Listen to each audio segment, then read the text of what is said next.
every coach I've ever spoken to, Ryan, says one thing consistently, one thing that they all agree upon, and that's they didn't understand how much non-football work was involved with a head coaching position.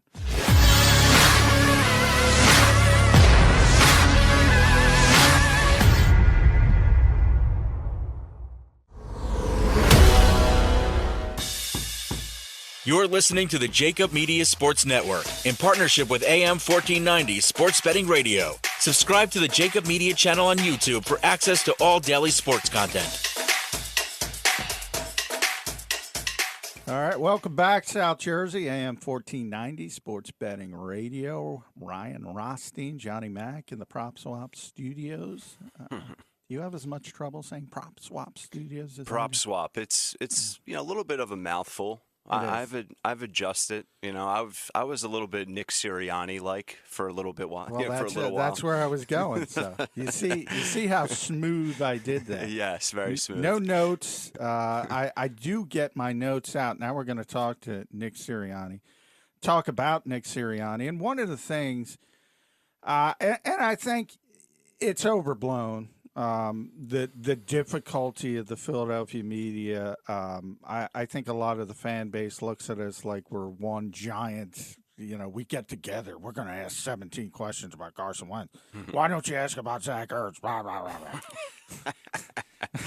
blah.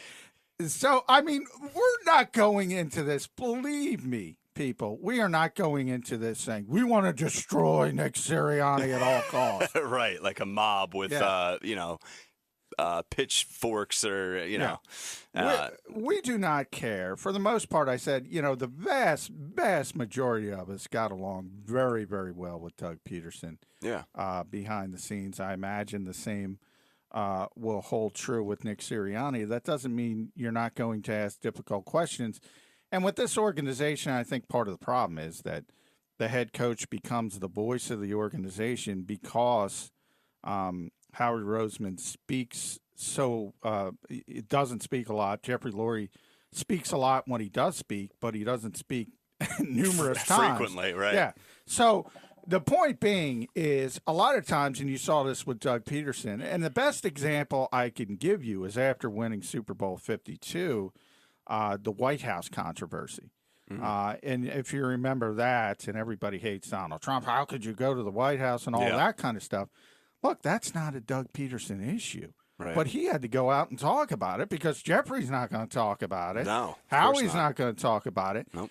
So you might as well throw Nick Sirianni in the deep end of the pool. You better get used to it. And he got all the Carson Wentz questions, which he could not answer. Nope. Because there is no answer. But I go down to David Culley in Houston, Andy Reid guy, by the way. Mm-hmm. And much more experienced. They're going through a similar thing, arguably even a worse thing with Deshaun Watson, who has publicly requested a trade. He was very good. He handled it very well. Now, he doesn't have any answers, but there's a way you do things, and that speaks and talks to experience. While Nick is fumbling around with his notes, Yep. You should have been at the ready for the Ryan Rothstein question of what are you going to do with Carson Wentz and Jalen Hurts? And you say, basically, in this case, in my estimation, honesty is the best policy. Look, I just got the job. We're evaluating everything. Yeah. I'm talking to Carson. I'm talking to Jalen. Right. And we're going to try to move this thing in a positive direction. Something like that. How difficult is that? Well, I'll get to that in a second, and I'll respond with a question to you. I want to touch on the Houston Texans situation first. Just my 2 cents. That situation, I think, is easier to handle because it's more of a blame game towards Deshaun Watson. He requested a trade.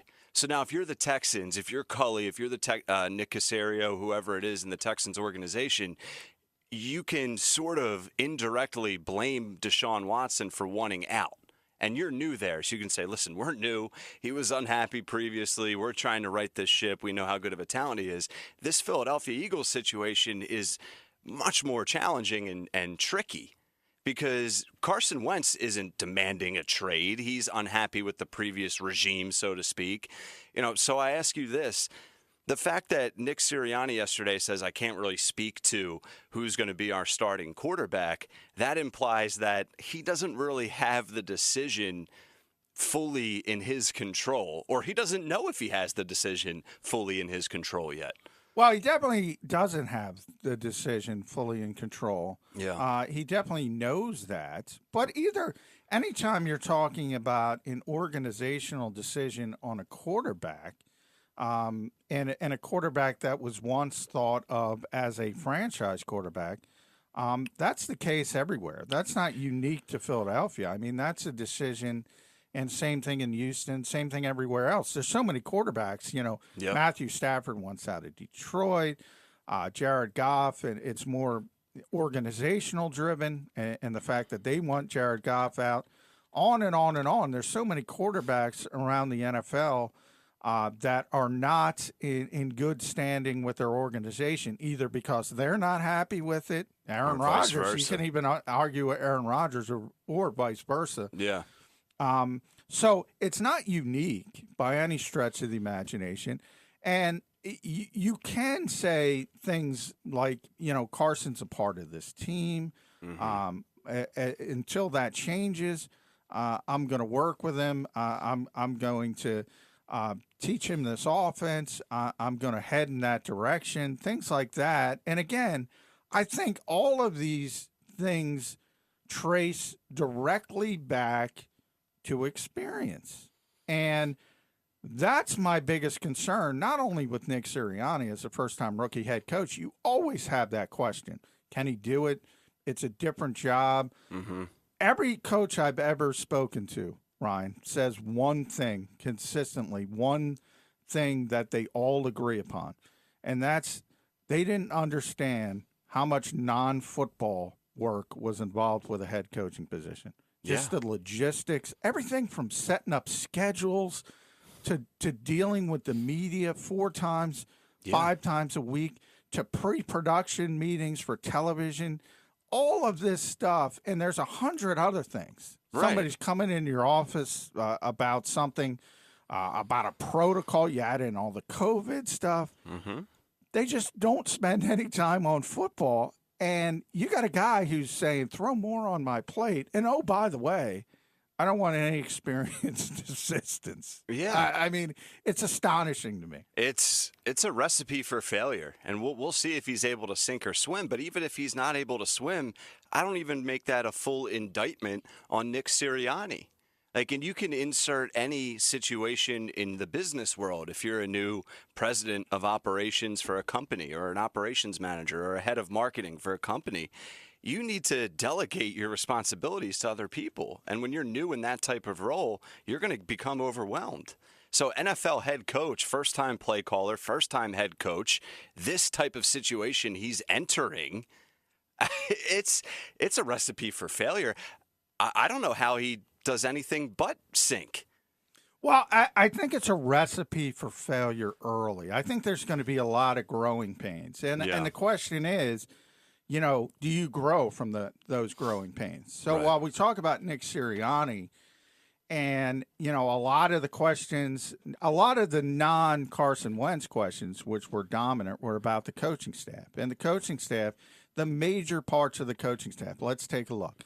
Shane Steichen is going to be the offensive coordinator. Now, he called plays in with the Chargers for a very short period of time, about a year, and he was also the interim coach. So he's the most experienced of the coordinators, and he's a 35-year-old guy who's done it for 1 year, and a lot of people will say he didn't do it very well since the coaching staff was fired. At least you can make that argument. Yeah. The defensive coordinator, Jonathan Gannon, is 37. He's never been a defensive coordinator before. Was really a quality control coach until getting promoted as an assistant position coach in Minnesota. So really his only full-time positional coaching job was in Indianapolis with Nick Sirianni and Frank Reich. Yeah. Again, not a ton of experience. The special teams coordinator, Ryan, is 29 years old. I'm older than him. That's crazy.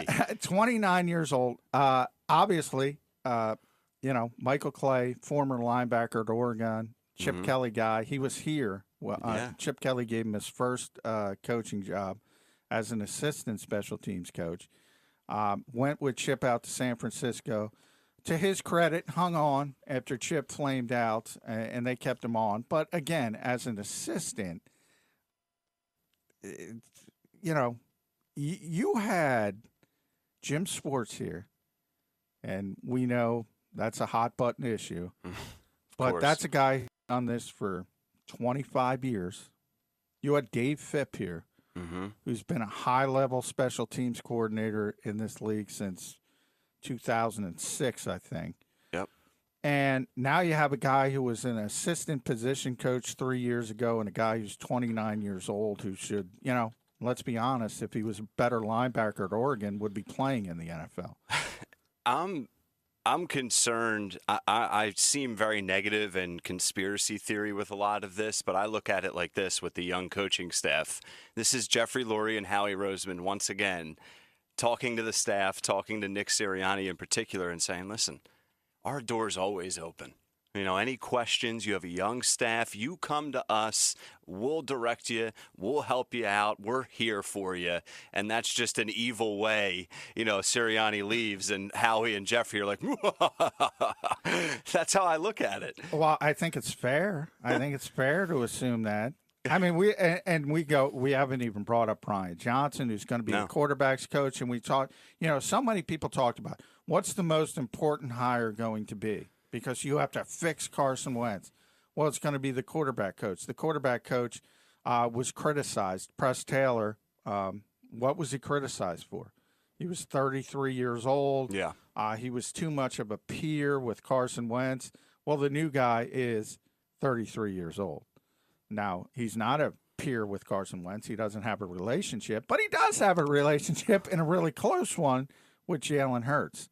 So, for the people who criticized how the Eagles went through Press Taylor, what's changed? Other than you can say, well, this guy might be a better coach. Maybe that's true. We'll see. Yeah. But nonetheless, those criticisms of his age and him being a peer, did they all of a sudden evaporate? And what is the difference between 33-year-olds coaching the quarterback position with Carson Wentz? I feel if you're going to criticize one, why aren't you criticizing the other than he's new and you don't know? It's right. The same lack of experience. In fact, in many ways, depending on how you define it, even more so because this is Brian Johnson's first professional coaching job. Yeah. Now, he's been a high-profile guy at college, but that's not the pros. That's a lot different. And you're entering this situation in Philadelphia with this type of controversy. And I've asked you this throughout the week on my show, but I'll ask you again, is it this coaching staff's responsibility to fix Carson Wentz? Because if they get into camp, if they start evaluating Carson and they all meet the coaches and they say, I don't know if Carson's our guy. But if that, just hypothetical, if that's the case, like you said, I don't know if that's the reality, if they can actually turn to Jalen Hurts or whatever they would want to do. So saving Carson is another massive responsibility, weight on their shoulders that I don't know if that's fair. So would you agree with that? And is it more of Brian Johnson's responsibility or Nick Sirianni's? I think it's more on Carson Wentz's responsibility, honestly. I mean, we're going to talk about, the Super Bowl a lot next week. And I always talk about greatness in sports, and this can transcend football into basketball, baseball, whatever you have. And you look at somebody like Tom Brady.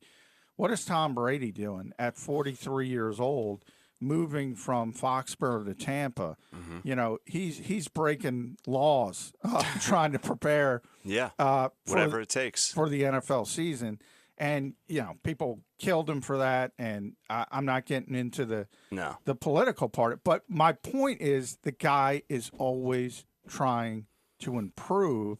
And that has always defined greatness. You talk about the work ethic of Michael Jordan, LeBron James, Kobe Bryant, everybody, with the anniversary, unfortunately, with Kobe, everybody's telling those one of my favorite stories is Allen Iverson told, and he said, he was out to dinner with Kobe once before a game in Los Angeles, and it's like 12 o'clock at night, and Iverson's and they're saying, okay, what are you doing? And Iverson's going to the club, of course. Of course. And Kobe said he was going to the gym at 12 o'clock at night trying to improve. And you can see the difference between those two. Now, they're both great, so maybe that part of it doesn't fit. But you get my point. Generally, the truly historic players marry that work ethic with the talent they do have. Yep. So I look at Carson. I don't know what the heck he was doing last offseason. I knew he became a first-time father. I do know he wasn't, at times when the guys got together in Texas, he was there for a very short time in Florida, I believe, but certainly not doing stuff like Tom Brady was doing. No. And I think that's an example of how do you fix him? Well, first you got to convince him that he needs to be fixed. I think that's number one. And I think that responsibility lies more with Nick Sirianni than Brian Johnson. How do you think Carson's mindset is right now? And I know we have to get to a break here in a second, but it's a question we can ponder and maybe answer among other things when we come back. But where is Carson at right now? And we can only predict, but I'm curious with everything going on, what's his mindset moving forward? And can he maybe make some changes and look in the mirror and say, okay, I haven't been doing everything perfect, because a lot of reports are stubborn and everything else. Yeah, no question. I mean, that's the one thing that has always been brought up with Carson Wentz is the fact that he's a stubborn person. Going back to Frank Reich from the day one, even Frank would say it, a type A personality. Some of that is good. I bring up Brady again. Brady's stubborn. Yeah. So if you have to have a little of it. Aaron Rodgers is sure as hell stubborn. Yeah. It's not an issue if you perform. It's only an issue if you don't perform. And we'll talk more about Nick Sirianni and the coaching staff as we get back here on AM 1490 Sports Betting Radio. More extending the play. Get the milk really quickly and get back after the break.